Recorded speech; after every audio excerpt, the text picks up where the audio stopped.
இன்றைய ஆன்மீக தகவல். குரு அருள் இருந்தால் எப்படிப்பட்ட காரியங்களையும் நாம் சாதிக்க முடியும். நமக்கு வாழ்க்கையிலே இடர்கள், துன்பங்கள், துயரங்கள் வந்து கொண்டே தான் இருக்கும். கடல் அலை போன்றது வாழ்க்கை, சமுத்திரம் போன்றது வாழ்க்கை. சமுத்திரத்திலே அலை இல்லாமல் இருக்குமா? அதுபோல வாழ்க்கை என்றால் துன்பங்களும் துயரங்களும் தடைகளும் தாமதங்களும் ஒரு மனிதனுக்கு நிச்சயமாக இருக்கும். அப்படிப்பட்ட நமக்கு ஏற்படுகின்ற தடைகளையும் தாமதங்களையும் துன்பங்களையும் துயரங்களையும் தாண்டி நாம் வாழ்வதுதான் ஒரு வெற்றிகரமான வாழ்க்கை. அந்த வெற்றிகரமான வாழ்க்கையானது நமக்கு அமைய வேண்டும், கிடைக்க வேண்டும் என்றால் குருவினுடைய பரிபூர்ணமான அனுகிரகம் நமக்கு இருக்க வேண்டும். குரு அருள் இருந்தால் திருவருள் சேரும். குரு அருள் இன்றி திருவருள் இல்லை. மகான் ராகவேந்திரர் அவருடைய வாழ்க்கையிலே நடந்த ஒரு கதை. ஒரு கிராமத்திலே ராமநாதன் என்கின்ற ஒரு நபர் வாழ்ந்து வந்தார்.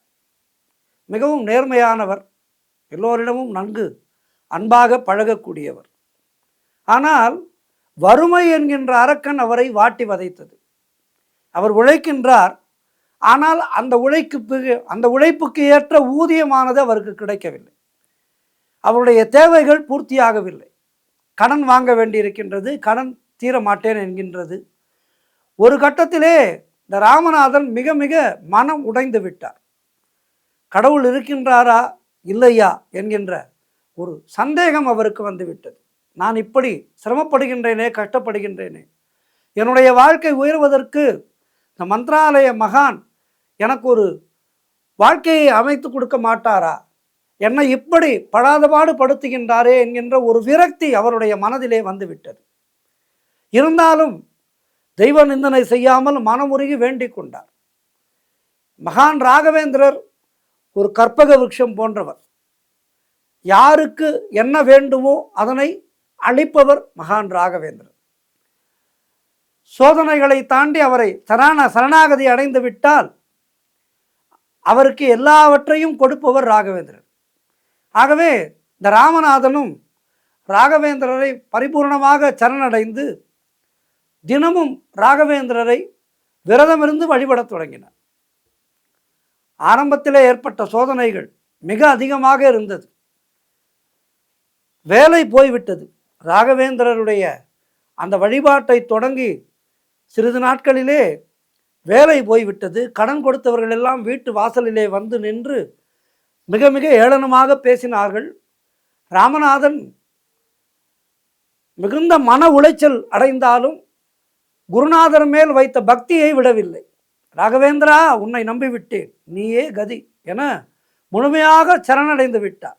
மனதை கல்லாக்கி கொண்டு தன்னை ஏசியவர்களையும் பேசியவர்களையும் அவர்களை திரும்ப பேசாமல் நம்முடைய கர்மா இது, நாம் அனுபவித்துத்தான் ஆக வேண்டும் என்கின்ற ஒரு மனநிலைக்கு வந்து துயரங்கள் இருந்தாலும் அதனை வெளிக்காட்டி கொள்ளாமல் வாழ்ந்து வந்தார். ஒரு நாள் காவி உடை அணிந்த ஒரு நபர் அவருடைய கனவிலே தோன்றி, நாளை காலை உன் வீட்டு வாசலிலே ஒரு நாய் அமர்ந்திருக்கும், அதற்கு உணவு அளித்துவிட்டு அது எங்கு செல்கின்றதோ அதை பின்தொடர்ந்து செல் என்று கூறி மறைந்து விட்டார். மறுநாள் காலை கனவிலே சொன்னது போலவே வீட்டு வாயிலை திறந்தபோது ஒரு நாயானது அவருடைய வீட்டு வாசலிலே இருந்தது. வீட்டிலே இருந்த கொஞ்சமான உணவை அதற்கு அளித்தார். அந்த நாய் சற்று தூரம் சென்று ஒரு பாழடைந்த மண்டபத்தின் அருகே நின்று குரைத்தது. ராமநாதன் அங்கே சென்று பார்த்தபோது பழைய மண்பாண்டம் ஒன்று அந்த மண்ணிலே புதைந்திருந்தது. அதை தோண்டி பார்த்தபோது அதிலே பல காலத்துக்கு முந்தைய தங்க நாணயங்கள் இருந்தது. புதையல் கிடைத்து விட்டது இந்த ராமநாதனுக்கு. பல நாள் பல வருடங்கள் பட்ட கஷ்டங்கள் போய் ஒரு புதையல் கிடைத்து விட்டது. அந்த புதையலை வைத்து ராமநாதன் ஆகப்பட்டவன் தன்னுடைய கடன்களை எல்லாம் அடைத்தார். ஒரு சிறு தொழிலை தொடங்கி அதிலே பெரும் வெற்றியும் பெற்று செல்வங்கள் சேர்ந்தது.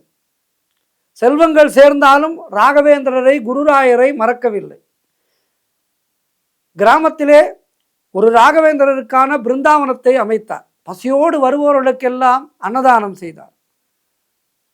அவருடைய மனதிலே அமைதியும் அன்பும் குடிகொண்டு விட்டது. ராகவேந்திரர் கலிகாலத்திலே நமக்கு கற்பகத் தருவாக நமக்கு நல்வழி சொல்கின்ற, நல்வழி காட்டுகின்ற, மன அமைதியை தருகின்ற ஒரு தெய்வம். இதற்கு காரணம் ராகவேந்திரர் ஏன் இவ்வளவு கருணை மிகுந்த ஒரு மகானாக இருந்தார் என்றால், அவர் மூலராமரை வழிபட்டவர். அந்த மூலராமர் வழிபாடு ராகவேந்திரருக்கு மிகப்பெரிய ஆன்மீக சக்தியை கொடுத்து அவரை உலகத்தின் மிகப்பெரும் குருவாக உயர்த்தி, தன்னை நாடி வந்தவர்களுக்கெல்லாம் கற்பகத் தருவாக தன்னுடைய அருளை பொழிந்து, தன்னை நாடி வருபவர்களுடைய வறுமையை போக்கி, கஷ்டங்களை போக்கி அவர்களுக்கு நல்வாழ்வு அளிக்கின்ற ஒரு தெய்வமாக விளங்குகின்றார் ராகவேந்திரர். ஆகவே ராகவேந்திரருடைய சன்னதியிலே கால் வைத்தவர்களுக்கு எந்த விதமான குறையும் ஏற்படாது. வாழ்க்கையில் எப்படிப்பட்ட கஷ்டங்கள் நமக்கு ஏற்பட்டாலும் குருராயரை சரணடைந்தால் நமக்கு நல்லதே கிடைக்கும், நல்லதே நடக்கும். குரு ராகவேந்திராய நமக. அனுதினமும் பூஜ்யாய ராகவேந்திராய சத்யதர்ம ரதாயச்ச பஜதாம் கல்பவ்ருக்ஷாய நமதாம் காமதேனவே என்கின்ற ஸ்லோகத்தை சொல்லி குருராயரை பணிவோம். நல்லதே நடக்கும், குருவருள் கிடைக்கும். நன்றி, வணக்கம்.